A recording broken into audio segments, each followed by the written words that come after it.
Lately, I've been trying to think of what to do with this cute little bowl I have. It used to be a candle, but I've used up all the wax in it, and so now it just kind of sits on my desk. I eventually remembered, though, this idea I had for an art idea jar. I thought I would show you guys how I make one and how it helps me think of art ideas when I'm stuck on what to draw. Now, before I jump in, I should offer a quick explanation. An art idea jar is pretty much what it sounds like. It's a little jar where you can put some art ideas, and then when you're stumped on what to draw, you can pull one out randomly to give you some inspiration. It can take a lot of different forms. For example, here I'm making paper stars that I'll write on the inside of, but I've also used popsicle sticks before and other things like that. It doesn't even necessarily have to be physical, although I think having it there on your desk is a good little reminder of the resource.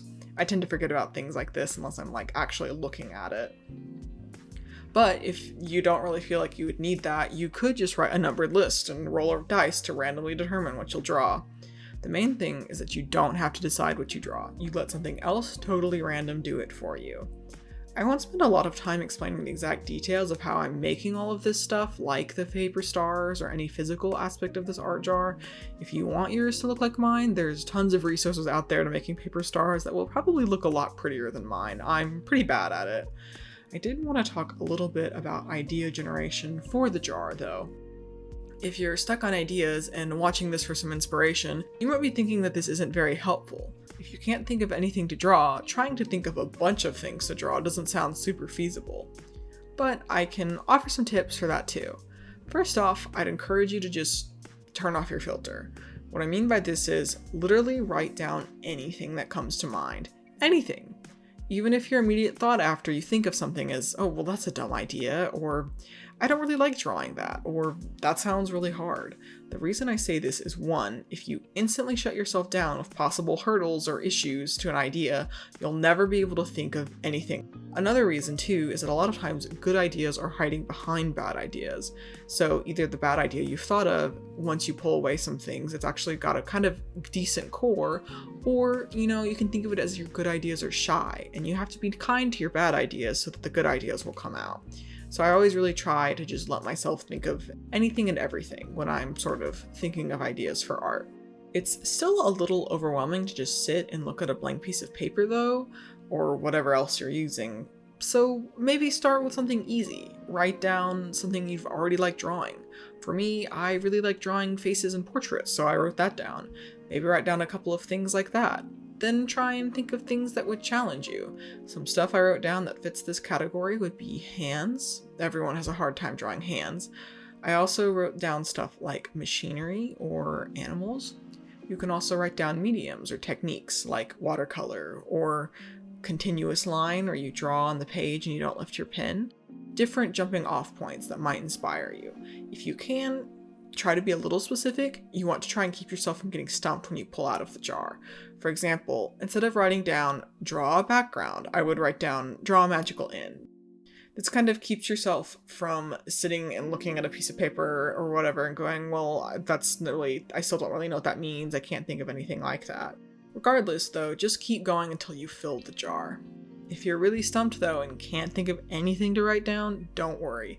There are plenty of art prompts that already exist out there that you can pull from.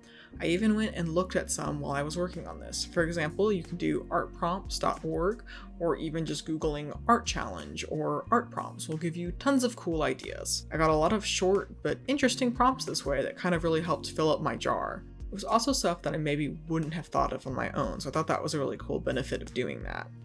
Okay, so now I've filled up the jar most of the way, so I need to tell you one more important rule. You have to draw what you pull out of the jar. I mean it. The last time I did this, I was really bad about just pulling something out, going, well, I don't want to draw that, and then not being able to think of anything else. I was totally defeating the purpose of having an art jar in the first place.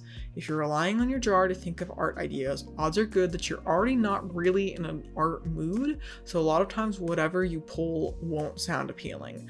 I think that's one of the interesting things about this though. You have to think of a way to make it interesting. So let me show you what I mean. I'm going to use my jar, and the prompt I got was vampire. Definitely not the worst prompt. It's October, it fits the season, people love vampires, except, to be honest, I'm not a huge vampire fan. I could definitely see past me pulling this out of the jar going, vampires? Whatever, and moving on. I decided today I was going to try and draw something that was interesting to me, even if the initial prompt didn't really spark my imagination. I had to think of a way to make it interesting. So, okay, what's a vampire? Pale, pretty bloodsuckers, basically. A bit spooky, usually in all black, maybe a little too pretty. Sometimes monstrous vampires do exist though, so maybe I'll give her big messed up teeth, try and make her a little bit of a monster. When I thought of that though, I ended up making this connection to braces and how it would be super funny to have a super cool vampire teen with braces. So that's the direction I ended up going with. I doubt I'm the first person ever to go, haha, vampire with braces, but it's not a piece I ever would have made on my own. And I think that's what's cool about having an art jar. It gives you a jumping off point into ideas that you maybe wouldn't have arrived at on your own. To make this piece, I first sketched everything out with a prismacolor verithin red pencil. Then I used a dip pen with speedball India ink to line everything because I've been wanting to break out my pen nibs for a while. I was a little rusty at first, so I was pretty nervous about this piece when I started, but I ended up really enjoying it. I added a few other fun elements to this girl besides her braces, like her piercings, choker, and little juice box, blood box.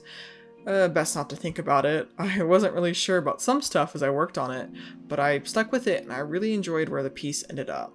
To add some color at the end, I just went in with some Reeves watercolor and added wherever it needed a little pop. In the end, I was really happy with how it turned out.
I hope this can show you the benefit of having some kind of prompt list to pull from that can be really helpful.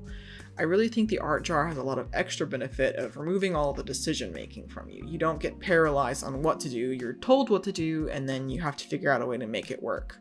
If you try it, let me know what you think, and if it works for you. I'd also be really curious to know any fun ideas for prompts that you have. I'm always looking for new art ideas, so if there's anything you thought of I didn't mention in this video, I'd love to hear it.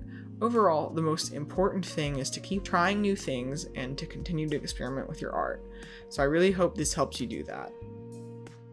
Thank you so much for watching and see you next time. Bye!